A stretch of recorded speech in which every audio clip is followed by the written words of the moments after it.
Anda kembali di Indonesia Business Forum. Sebelum kita membahas mengenai vertical housing, saya akan sapa dulu sudah bergabung melalui Zoom Pak Joko Suranto, Ketua Umum Real Estate Indonesia. Pak Joko, halo.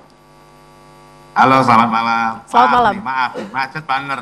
Baik, oke. Pak Joko langsung saja menanggapi ini Pak, bagaimana menurut Anda dengan rumah mungkin nantinya akan diperkecil menjadi 18 meter persegi? Menurut Anda dilanjutkan atau tidak Pak? Ya, kami sudah menyampaikan kepada Kementerian PKP terhadap kajian terhadap draft ini tiga hal yang kita sampaikan. Jadi kebijakan ataupun rencana ini harus proper terhadap regulasi. Kita tahu regulasi yang saat ini atau standar saat ini masih ada dari Undang-Undang Perumahan, kemudian PP 12/2021, kemudian standar WHO, SDGs. Mana itu yang mau diambil, mestinya didasarkan ke sana. Yang kedua, tadi saya mengikuti ada ibu tadi yang punya keluarga bahwa proper terhadap kelayakan hunian.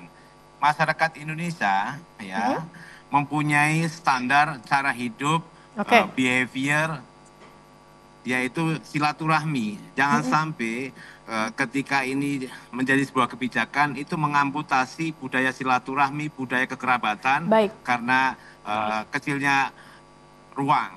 Oke, baik, kami tangkap poinnya. Baik.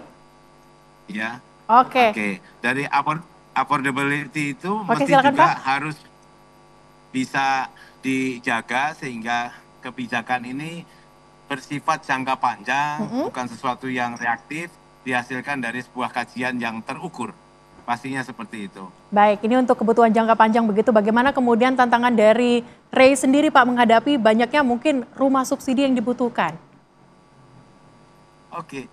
Kita tahu bahwa backlog kita akan selalu bergerak. Kalau kita menggunakan data 2010-2022 selama lebih dari satu dasawarsa, pergerakan penurunan backlog itu tidak pernah sampai 10%. Yang dilakukan pemerintahan Pak Prabowo itu sangat dahsyat dan itu sejalan bahwa harus ada upaya extraordinary bagaimana backlog ini, bagaimana masyarakat punya rumah. Dan kami sangat mendukung dengan 3 juta rumah. Vertical housing 1 juta di perkotaan itu adalah jawaban dan itu literaturnya hampir di seluruh dunia melakukan begitu. Kemudian 2 juta rumah yang ada di pedesaan dan pesisir itu juga bisa dilakukan dan saat ini adalah jawaban tepat karena kondisi saat ini negara harus menciptakan lapangan pekerjaan. Kembali kepada pertanyaan, maka ketika kita berbicara mengenai FLPP, kriteria MBR yang selama ini tadi sudah disinggung Pak Anton dan sebagainya, kemudian dicoba dideskripsikan yang lebih baik dengan Pak Fahri tadi, ini adalah bagian yang memang harus kita hadapi. Dinamika masyarakat, pergerakan kebutuhan, bahkan ketika ada hal-hal yang berkaitan dengan likuiditas, perlu jawaban. Dan ketika Danantara mau menyampaikan dengan 130 triliun, pernyataan Presiden di Singapura kemarin, ini adalah sesuatu yang clear. Mestinya kita bicara bagaimana formula, skema, vertical housing itu harus bisa berjalan. Sehingga kita tidak buang waktu untuk mendiskusikan sesuatu yang mestinya bisa lebih clear. Baik, kami tangkap poinnya bahwa ini untuk jangka panjang, tapi saya ke Kadin, ke Pak Endang. Pak Endang, bagaimana kemudian dengan vertical housing? Kita kembali lagi di vertical housing. Kadin melihatnya bagaimana Pak? Apakah ini memang sesuai untuk perkotaan atau bagaimana? Ya pasti kalau vertical housing untuk perkotaan harus vertikal. Namun pemerintah kan di 2006 itu pernah ada program 1000 tower Rusunami, rumah susun sederhana milik. Program itu tidak terlalu sukses. Yang ada banyak tipe yang dinamakan Anami, apartemen sederhana milik. Jadi semacam tanggung gitu. Mereka pengembang tidak masuk ke bawah karena terlalu murah harganya. Kami dari Kadin sih punya usulan yang bahwa sebenarnya untuk perkotaan pastinya sih di pinggir perkotaan itu low rise vertikal, tapi dengan simplifikasi ME-nya sehingga bisa masuk dengan harga yang peraturan sekarang ini kan maksimum di 250 juta per unit atau 9,8 juta per meter persegi. Oke, baik. Nah ini tidak akan bisa kalau vertical housing itu full MA dan long corridor. Harus yang low rise vertikal, one landing 4 unit, one landing 4 unit. Hanya 16 unit, tidak perlu full MA karena masih bisa terjangkau oleh tangga damkar. Maksimum ketinggian 4 lantai itu sama seperti ruko, tidak lebih dari 15 meter. Cuman aturannya belum memperbolehkan kami pengembang untuk mengebangun SHM SRS yang pasti nempel sama vertikal dengan simplified MA. Oke, baik. Itu yang harus diperbaiki Pak Wamen. Terima kasih. Oke, saya kembali ke Pak Fahri. Pak Fahri, ini mungkin kita bahas lagi soal rumah subsidi. Kalau tadi Anda sudah sampaikan bahwa vertical housing, tetapi yang mau jadi perhatian kita pada malam hari ini bahwa rumah subsidi itu banyak yang terbengkalai, Pak. Gimana kemudian dari Kementerian PKP melihat ini? Apakah nantinya akan direvitalisasi? Apa kemudian yang menjadi hambatan sehingga terjadi terbengkalai seperti itu, Pak? Ya, itu sebabnya kita tadi seperti saran Bapak-Bapak ini dan juga Pak Joko juga, memang kebijakan perumahan itu diantara bagian dari public policy yang cukup rumit ya. Pak Anton ya, karena itu perlu ada kajian yang agak mendalam. Kalau temuan yang kami lakukan itu setelah 8 bulan ini membaca atau setelah dulu di Satgas kami kaji, sebenarnya ini memang policy-nya mesti dibagi dua gitu. Jadi satu yang disebut dengan supply side policies. Jadi sisi supply-nya dulu mesti kita clearkan karena siapa yang mensupply?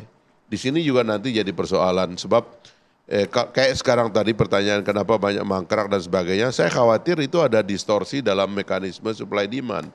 Sebenarnya problem supply yang paling utama itu adalah tanah gitu.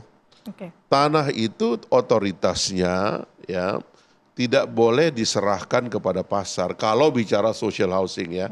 Kalau kita berbicara premium housing dan sebagainya itu bebas. Orang boleh membangun rumah di mana saja asalkan aja izin silakan. Tapi kalau Anda berbicara social housing, rumah untuk rakyat, maka tanahnya itu haruslah dari pemerintah. Itulah yang menyebabkan nanti kendali atas harga itu bisa dikontrol karena tanahnya dikontrol oleh pemerintah. Saya kira itu problem kita selama ini karena kayaknya pemerintah tidak terkait dengan kebijakan pertanahan dalam social housing sehingga kemudian itu sering lepas begitu. Di sini nanti pemerintah bisa mengembangkan tata kota, renovasi perkotaan, urban development dan sebagainya itu bisa kita perbaiki sekaligus gitu. Setelah itu selesai, masuk kepada yang kedua adalah perizinan gitu. Di sini juga harus pemerintah betul-betul mendisiplinkan tata ruang gitu. Karena yang disebut urban sprawl kata orang itu tiba-tiba rumah itu kayak kota itu kayak tumpah begitu.